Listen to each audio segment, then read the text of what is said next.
Quiero armar un puente. Muchas veces en Hispanoamérica no le ponemos atención a la tecnología porque eso es cosa de otros. Y lo que quiero que entiendan es que la tecnología es como aventar una piedrita a un estanque. Y entonces hay olas y olas y olas. Y a veces es una piedrota. Y a veces es un meteorito. Entonces, la gente siente que Uber es pues una app que puede uno colocar en el teléfono y llega el cochecito y ya. Y a veces se molesta un taxista. Pero lo que quiero que entiendan es que Uber es una piedrota. Porque el impacto que tiene Uber es que hace muy sencillo que no tengas coche. Y el coche es increíblemente caro, porque tienes que pagar el seguro, tienes que pagar el financiamiento, tienes que pagar el garage, tienes que pagar pues, el accidente, etcétera, etcétera. Y lo que está empezando a pasar es que si manejas menos de 16,000 kilómetros por año, no es sensato, si vives en una ciudad, usar un coche particular. Y entonces el 22% de los usuarios de Uber o de Lyft o de todos los otros servicios sencillamente no están comprando automóviles. ¿Y qué es lo que va a pasar en la siguiente década? Pues en la siguiente década vamos a tener automóviles autónomos. Y el automóvil autónomo va a bajar el costo de usar uno de estos servicios en 50%. Y en ese momento no es sensato comprar un automóvil particular.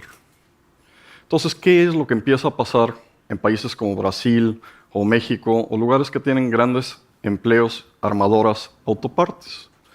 Pues que la venta de automóviles particulares baja en un 80-90%. ¿Por qué? Porque los automóviles se empiezan a usar como los aviones. Están en constante circulación. Entonces, una cantidad muy importante de empleos puede empezar a cambiar de manera fundamental por esa piedrita que aventó alguien. No solamente cambia el negocio de las autopartes, esto cambia de manera fundamental las ciudades. Pónganse a pensar un edificio de oficinas típico. La cuarta parte o la tercera parte de ese edificio es estacionamiento. Todo este estacionamiento empieza a desaparecer, porque llega el automóvil cuando lo necesitas. Entonces el costo de una oficina por metro cuadrado empieza a bajar. El costo de una vivienda por metro cuadrado empieza a bajar. El estacionamiento en las calles empieza a desaparecer. La velocidad promedio de circulación en una ciudad empieza a subir. Entonces hay una serie de cambios sistémicos en la principal causa de muerte para jóvenes entre 16 y 60 años, que son los accidentes automovilísticos. Hay un cambio en el negocio de los seguros, porque ya no se van a necesitar seguros para automóvil. Hay un cambio en los seguros de vida, porque desaparece una causa importante de que te mueras. Entonces, esta piedrita resulta ser un meteorito. Y lo que es muy peligroso para América, para los hispanos, para América Latina, es no entender que una tecnología ortogonal que parece que no nos afecta, nos va a afectar de manera fundamental. Déjenme darles un segundo ejemplo. Hace algunos años fundé una compañía con Craig Venter y Ham Smith, que básicamente tomó todo el código genético de una célula y lo sustituyó por un código genético completamente distinto. Y eso lo que hace es permite programar una célula para ejecutar funciones. Entonces, un poquito como lo que pasa en mi teléfono. Pongo una serie de apps y este maneja fotos, y este maneja mensajes, y este maneja música, y este maneja el otro. Eso es lo que podemos hacer con una célula. ¿Por qué es tan importante esto? Porque al poder programar células, podemos programar casi cualquier cosa que sea orgánica. Entonces, casi cualquier cosa que se produce de manera orgánica en fábricas o en campos, lo podemos hacer ahora en grandes piletas de sopita verde como esta. Entonces aquí podemos fabricar gasolinas y lo vamos a hacer con Exxon en una gasolina básicamente neutral en uso de carbón. Pero también en una serie de industrias paralelas esto empieza a cambiar de manera fundamental.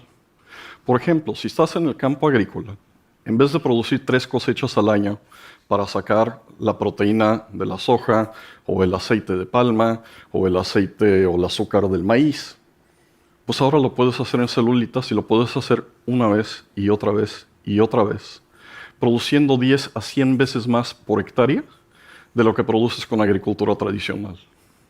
Y lo mismo lo puedes hacer con ganadería. Puedes fabricar hamburguesas de otra manera, que en el 2013 costaban $300,000, hace 2 años costaban $30 y hoy cuestan 3.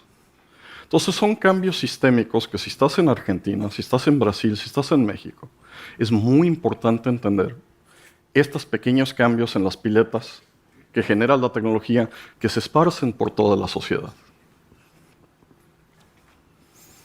Tomemos entonces un inventario. ¿Cómo vamos a enfrentar esto en América Latina?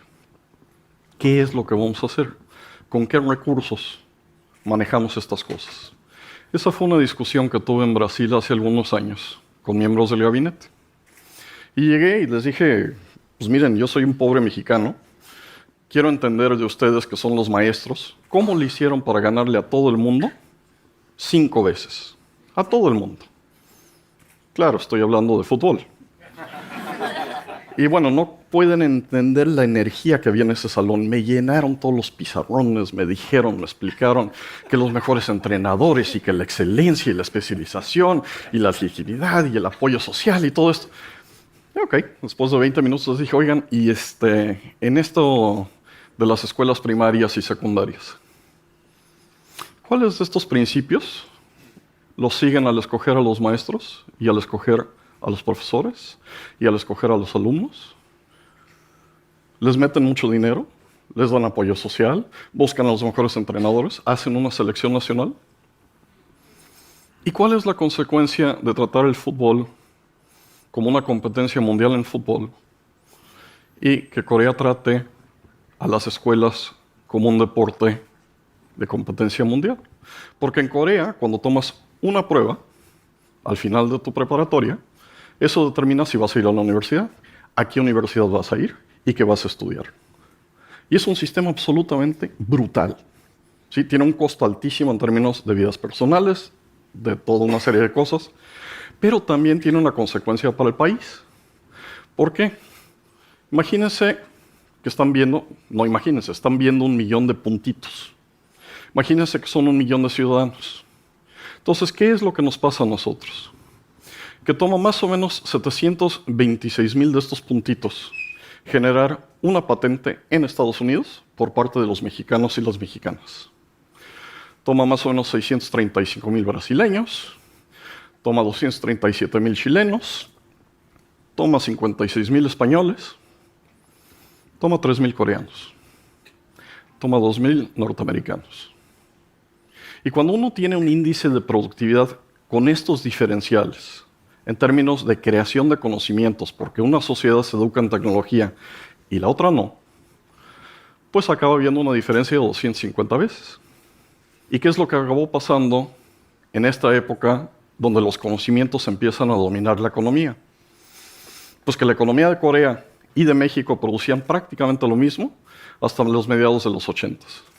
Y ahí la educación, los conocimientos, el generar empresas como Samsung en Corea y no hacer eso en México o en Brasil o en Argentina, tiene consecuencias de largo plazo que ahora han llevado a un diferencial de ingreso de 3.3 veces en menos de una generación. Tomemos una de las grandes universidades de América Latina, la UNAM, más vieja que Harvard. La UNAM se jacta de que solo admite el 8% en un examen nacional. Pero 4/5 partes de la gente que entra a la UNAM no toma ese examen nacional, no compite a nivel nacional, entra por las escuelas afiliadas a la UNAM, inclusive las carreras de ciencia. Y hay gente que dice que debemos de tener un pase automático, que todo mundo debería poder entrar, que no deberíamos de ser elitistas. Ok, apliquemos esas reglas a las Olimpiadas. ¿Qué pasaría si nuestro equipo olímpico de fútbol o de judo o de veleo o de lo que quieran ustedes, la 1/5 parte entra por ser los mejores del país? Y 4/5 partes entran porque pues, estudiaron la empresa del entrenador. Y pueden entrar con calificación de 10, de 9, de 8, de 7 a una competencia mundial. ¿Qué vamos a hacer? Pues entremos a la capilla del Santo Niño de Remedio. Esto no es una cosa que tenemos que hacer a largo plazo. Podríamos, por ejemplo, tomar los campus del Tecnológico de Monterrey o de escuelas similares en otros países y buscar al mejor 2%, a los que están 2 o 3 desviaciones de la media del lado derecho de esta curva. Y concentremos esos alumnos en un solo campus. y pongámonos a competir como coreanos durante 2 años. Si estos alumnos se gradúan con un diploma del UberTech o del Uber UNAM, vamos a tener 2 o 3 de las mejores universidades del mundo en un periodo muy corto de tiempo en México o en Brasil y en Argentina, porque vamos a empezar a tratar a lo mejor que tenemos como una selección nacional. ¿Y por qué importa tanto esto? Porque en una época de conocimientos, 55 gentes que generaron WhatsApp generan el mismo valor de mercado que toda la gente que se levantó durante un año a trabajar en 15 países de Centroamérica y el Caribe. Imagínense que todas las mañanas se levanta la gente en Honduras, todos los agricultores, todos los taxistas, todos los políticos, todos los poetas, todos trabajan sus 10, 12 horitas diarias y no generan el mismo valor en el país entero de lo que generaron 55 gentes que fundaron WhatsApp. Estamos en una época donde podemos construir economías grandotas con muy pocas mentes. Pero esas mentes tienen que ser competitivas a nivel mundial y las tenemos que identificar. Y el problema en América Latina es que obtenemos lo que celebramos.